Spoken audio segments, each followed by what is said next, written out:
What is up, everybody? How is it going? Austin Prechtelevate Performance, coming at you live. Happy Friday, TGIF, everybody. TGIF. Let's freaking go. Let's get it. Hope you're having a good day so far. Hope you're having a good, have some fun plans for this weekend with Easter coming up. If you're worried about Easter and what it can do to your journey, feel free to check out the last couple of lives and posts that I've done talking about stuff on how to help with that. But that's not what we're here to talk about today. Today, we're going to talk about the probably the top three mistakes I made early on in my own fitness journey because I don't want you to make the same mistakes that I made. If you're just starting out, or if you've been doing it for a while and you're like, and you're like, oh, like why am I not seeing progress? Well, some of these things that I'm going to talk about could be why. But these are kind of like the top three things that I messed up with in my own journey whenever I was trying to lose weight. And also, I bodybuild, so building muscle is also a component, or at least maintaining muscle is a component of that. So that's what we're going to talk about today. Is the top three mistakes that I made. And so, as you were tuning in, like I said, feel free to give this video a like, say hi in the chat, so I know that you're here. It helps with the algorithm, helps other people see it. But let's jump into this. We're going to keep this one short and sweet because I got a meeting here coming up. So, number one, one of the biggest mistakes that I made early on in my journey, especially when it came to weight loss or whenever I was doing a cutting phase, was I would cut my calories way too fucking quickly. I would do it way too quickly. What do I mean by that? So, like, let's, for example, say that at that time, let's just give a random example. Let's say I was eating 2,000 calories, right? Let's just say I was eating 2,000 calories, right? If I didn't see progress after a week of doing that, I would drop my calories by like 300 or 500, right? Early on in my journey. I would do that. And a lot of you probably have done that before or are currently doing that.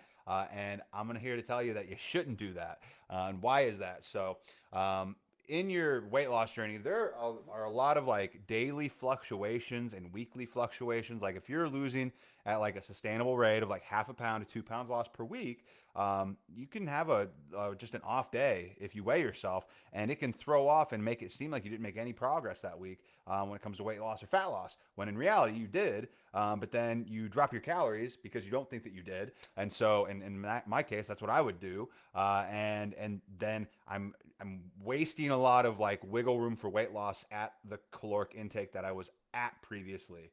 And so, but I dropped it. And so like, I was like basically starving myself more for no reason and also encouraging metabolic adaptation to happen quicker. So you don't want that to happen. You don't want that to happen. So don't drop your calories that quickly. And what I would suggest is typically, doing like smaller, more incremental calorie drops of anywhere from like 250 to 300, maybe 350. If you're somebody who has like metabolic issues, like some thyroid issues or like insulin sensitivity or things like that going on, you might need to do a bigger drop, but don't drop that quickly. Like give it a couple of weeks at least being at that caloric intake before you do a calorie drop, because you're likely going to see more progress and you were probably just dealing with some sort of fluctuation for that day, because weight loss is not linear. It's not like every single week you see progress on the scale itself, because there's body recomp happening. There's water weight fluctuations. If you're a woman, you've got your menstrual cycle. That shit throws things off all the time, every single freaking month.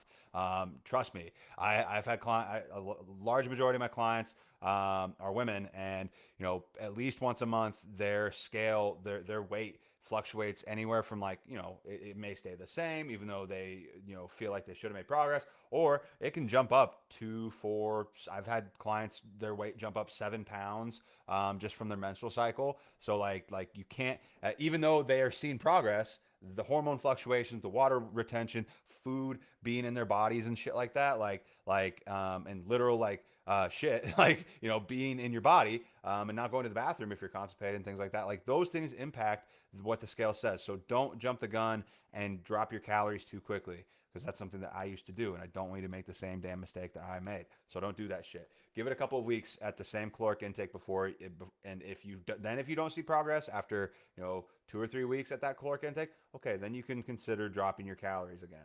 But don't. Another caveat is don't drop them too low, because you don't want to be malnourished or feel like crap. So yeah, so that's the first one. Cutting calories too quickly. Second mistake that I would make frequently frequently early on in my fitness journey, was I was trying to lose weight. I was trying to utilize cardio as my main source of weight loss, especially in moments when I would, fuck up on the weekends because, I was a college student. I would go out and get shit faced every week. Not every weekend, but a lot of weekends. I would go out and have a lot of have my fair share of drinks. And whenever you drink, you eat shitty food typically afterwards too. And so I would go over my calories. I would be like, I would say I would be pretty on top of things for the week. I might have go out once or something like that during the week. But then and I'd be on top of things. My progress would be great, and then I'd hit the weekend and I'd fuck it all up because I would go out and I would drink and I would have fun with my friends and blah blah blah blah blah. Typical college student shit. But then the next day, because I fucked up so bad the day before, I would try to make up for it the next day by doing a shit ton of cardio to try and offset all the calories that I ate the day before. Which to an extent it can help, right? And if you like doing that, it makes you feel good. It makes you feel like you're not fucking up as much as you are. That's fine, but that's not going to make up for the lack of discipline and the lack of following the plan. At the end of the day, it won't. Like you can eat way more fucking calories than you'll ever burn off in a day or in a 30 or 60-minute cardio session. Unless you're like an ultra marathon runner and you're putting up like 20, 30, like 35 miles a week. Like you're not going to burn that shit off that you're going to eat by just not being disciplined, right? So best advice for that, right? So I'm telling you like what not to do. So what should you do? One, be more diligent, be more realistic. And if you fall off, right, one day will not make or break your fitness journey, but making sure that you're being consistent, right? Being consistent. And guess what? If you want to reach your goals and you want to be extraordinary, sometimes you got to do extraordinary things, which is not going with just going with the flow and going out and partying all the time. Sometimes if you want to reach that level of greatness within yourself, you need to be okay with giving up some things so that way you can get some things at the end of the day, right? You got to put those deposits in and eventually you can withdraw and get a return on it, right? So view it that way. But at the end of the day, right, like shit's gonna happen sometimes, but just be realistic about it. And if you're gonna have a fun time, plan for it, but don't constantly feel like you're trying to like make it up with treadmill cardio the next day, because you're making a very small dent in the mistake that you may have made the day before, right? So don't do that. Don't try to use cardio as your main source of weight loss, because calorie deficit is where it's at. That's how you're gonna get. That's how you're gonna reach your goals. Honestly, if your goal is weight loss, it's through a caloric deficit. Cardio can be a supplement to that, but it is definitely not going to. You're not going to get what you think you're going to get out of it by making it the main source of your calorie deficit or calorie burning or whatever you want to call it. So yeah, unless again you're an ultra marathon runner, then don't listen to what I'm saying. So, but most of us are not, and I will never be. So yeah, and then the last thing I'll say, one big mistake that I used to make a lot. And maybe it's why I got injured, several times in the past. Not warming up effectively or at all, and also not taking enough rest days. I was the person that would just go, go, go, go, go, go, go.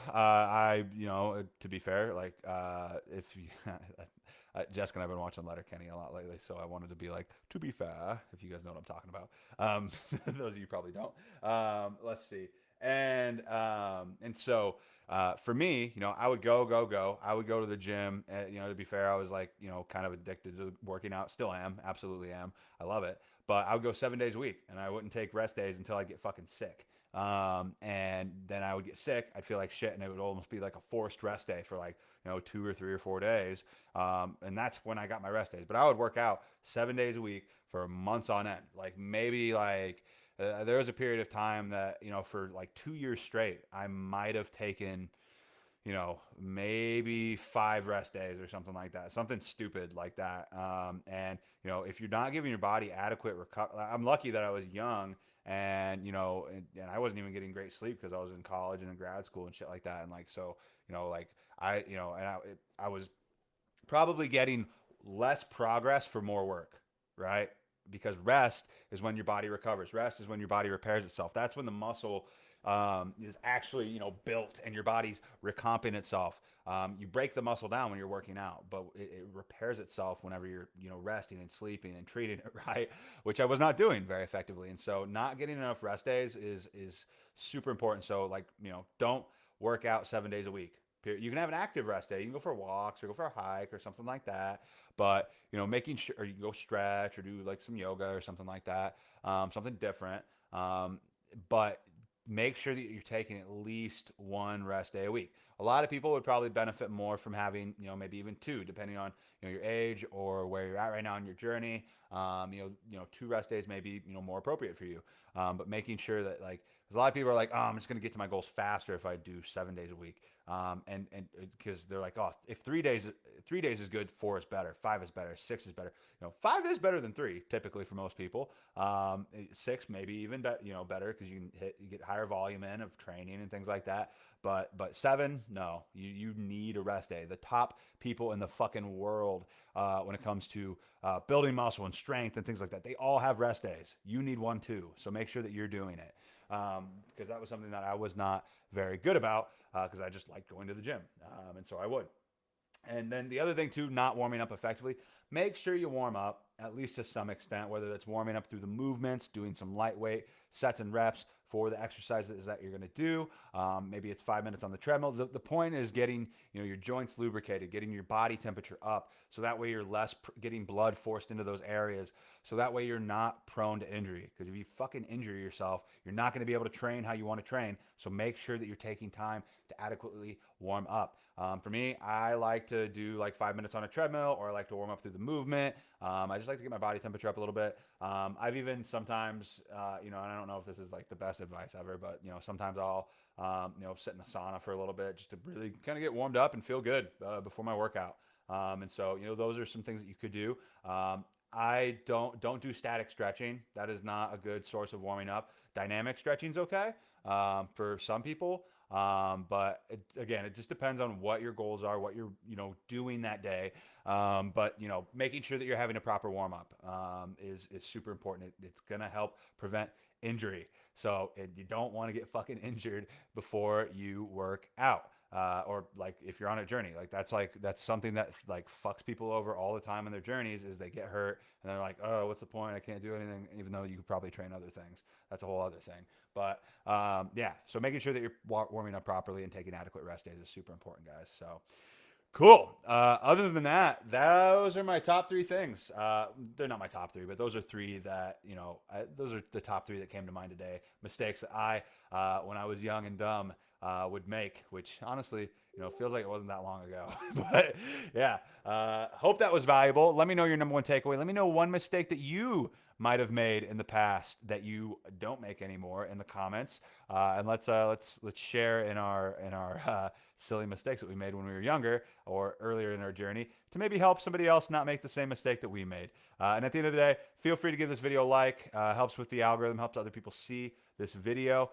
Feel free to, let me know your number 1 takeaway. If you're watching this later time, #replay so I know that you saw it. And if you're on these other platforms like Instagram and TikTok, I repost all my lives to my YouTube channel, so feel free to watch this if you missed it, or if you want to check out any of the other lives that I've done in the past. So other than that, that's all I got for you guys today. I'm going to do a quick little live Q&A on TikTok, but other than that, have a good rest of your day, and I'll talk to you all later. Bye, guys.